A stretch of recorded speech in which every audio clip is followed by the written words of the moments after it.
Everything was going perfectly. The conversations felt easy. The plans felt natural. She was the one initiating half the time. And then, without any fight, without any warning, she went cold overnight. You were still trying to figure out what you did wrong in the space of a single evening, replaying a night that felt completely normal while you were living it. Here is the part that will not make sense until the end of this video. You did not do anything wrong, and the timing was never a coincidence. By the time this is over, you will know exactly why the best moments in a relationship with an avoidant woman are the ones most likely to make her disappear. I know this timing because I have caused it myself more than once at the exact moment things were finally working. It never happened during the hard stretches. It happened right after the good ones. And once I understood why, I stopped taking it as a verdict on how the relationship was actually going and started seeing it for what it really was. Here is what catches almost everyone off guard about this pattern. You assume distance shows up when something goes wrong. For an avoidant woman, it is usually the opposite. Distance shows up when something goes right and stays right for long enough that it stops feeling temporary. You have probably lived this exact sequence before. A weekend that felt effortless, conversation that flowed without any of the usual guardedness. Maybe a moment where she said something unusually open, something that surprised you both. And then within a day or two, the text got shorter. The warmth that felt so present suddenly felt rationed. You go back over every word from that weekend. Certain you must have said something wrong, when the truth is closer to the opposite. You did not say anything wrong. You simply got it right, and getting it right is exactly what triggered the retreat. But here is the part almost nobody explains about this specific timing. What looks like her losing interest and what is actually happening inside her are rarely the same event. If that sounds like something meant to comfort you into thinking the good moments do not matter, stay with me, because they matter completely, just not in the way you've been taught to expect. This is not a video telling you to stop creating good moments with her. It is about understanding what those moments actually do to her system, so you stop mistaking her reaction to them as proof they were a mistake. To be clear, this is not a video claiming every avoidant woman pulls away after every good moment, or that closeness is something to be avoided to keep her comfortable. This is about the specific mechanism behind why the best moments sometimes trigger the worst reactions, so you can respond to it correctly instead of by accident making it worse. Let us get into it. The first thing to understand is that closeness, for an avoidant woman, does not register the same way it does for most people. For someone without this attachment pattern, a good moment simply deepens trust, banking evidence that the relationship is safe and worth investing further in. For an avoidant woman, a good moment does something more complicated. It proves that closeness is possible, which is exactly what makes the next question unavoidable: whether she can sustain it, whether she can be seen that fully without eventually being hurt by it, whether this version of intimacy is something her system actually believes it can survive long-term. The good moment does not just feel good. It also opens a question she has spent years avoiding having to answer. The second thing to understand is why this question feels more threatening the better things get. A mediocre relationship never forces this reckoning, because there's always an obvious reason to explain any distance, low investment, unresolved issues, an easy story to tell herself about why it would not have worked anyway.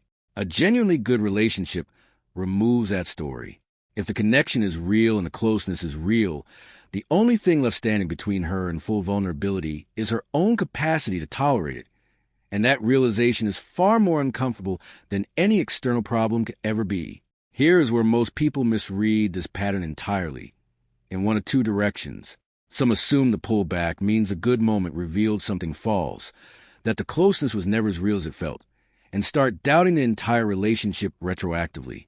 Others assume the opposite, deciding the good moment simply was not good enough, and start trying harder, planning bigger gestures, creating more perfect moments to win back what felt lost. Neither response addresses what is actually happening, because the withdrawal is not a review of the good moment's quality. It is a reaction to how real it made everything else feel. Because here is what rarely gets said clearly enough.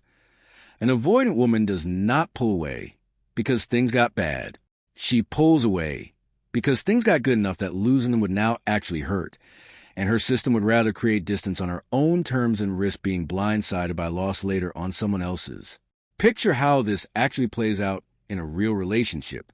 A couple spends a Saturday that neither of them planned carefully, just drifting to the day together, cooking, talking, laughing at nothing important.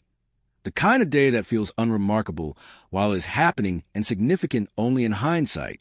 That night, before falling asleep, she has a passing thought she does not say out loud, something close to, "I could actually lose this." She does not examine the thought further. She simply feels a small tightening somewhere in her chest and falls asleep. 2 days later, without consciously connecting it to that Saturday at all, she finds herself replying to texts more slowly, agreeing to plans with slightly less enthusiasm, needing a little more space than she needed the week before. She is not aware she is protecting herself from a fear she never let herself finish thinking. She just knows something in her wants room to breathe and gives herself that room without asking why. The third thing to understand is what this withdrawal is actually trying to accomplish, even though it rarely works. By creating distance right after closeness, she is attempting to regain a sense of control over how much the relationship can hurt her if it ends. It is a preemptive move, not a considered decision, an attempt to lower the stakes back down to a level that feels survivable, even though the relationship itself has not changed. The good moment did not create a problem. It simply revealed how much would now be at risk if things eventually fell apart, and her nervous system responded to that exposure the only way it knows how. There's also a quieter pattern worth naming here, one that often confuses partners the most. The better the relationship gets over time, the shorter these withdrawal periods often become, provided nothing punishes her for having them. Early on, a good weekend might trigger a week of distance. Later, once she has more evidence that closeness does not have to end in loss, the same kind of good weekend might only trigger a day or two before she settles back on her own. That shift is not a coincidence. It reflects her system slowly gathering proof that the fear underneath the pullback is not as accurate as it once assumed. This is where the difference between a pattern that improves and one that does not becomes visible. A relationship where the pullback consistently shortens over time, where she returns each time a little faster and a little more present, is a relationship where trust is actually being built, even if it does not feel linear in the moment. A relationship where the pullback stays the same length or grows longer with each good moment is usually signaling something different, either a fear that is not being met with the right response, or a mismatch that repeated closeness alone is not going to resolve. Here is a distinction worth sitting with directly, because it tells you how to respond correctly in the moment. Chasing her during this withdrawal, asking what changed, demanding explanation, treating the retreat as an emergency, almost always extended, because it confirms the exact fear that triggered it. That closeness comes with pressure attached. Giving her calm, steady space, without punishing the distance and without disappearing entirely either, tend to shorten it, because it proves the thing she was afraid of, that intimacy inevitably leads to being cornered, was not actually true this time. Which brings up the real question underneath all of this. Not, why did she pull away after something so good? But, how consistently does she come back? And does the space between good moments of withdrawal keep shrinking over time? Because a single instance of this pattern tells you very little. The trend across many instances tells you almost everything. Here is what matters most if you just live through this exact sequence yourself. Her pulling away right after things got good is not proof that the good moment was fake, and it is not proof that you did something to ruin it either.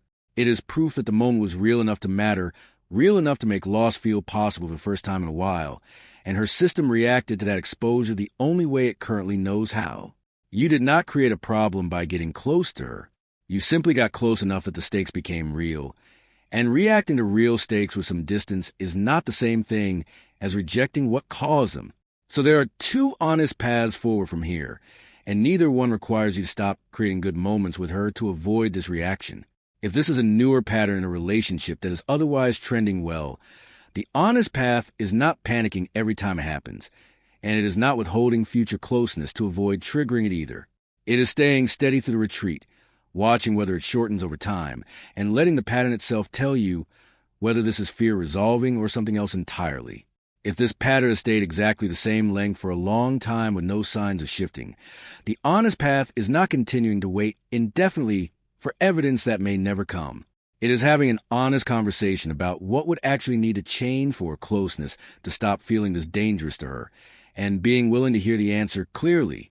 Both paths are valid, And neither one requires you to shrink the good moments down to avoid losing her afterward, because the goal was never to keep things good enough to avoid triggering her fear. The goal is to build something so consistently steady that her fear eventually runs out of evidence to feed on, until the day the good moments stop needing a retreat to follow them at all. If you want to know exactly what to do the next time this happens in real time, watch the video linked above. Because timing your response correctly here changes everything about how fast she comes back.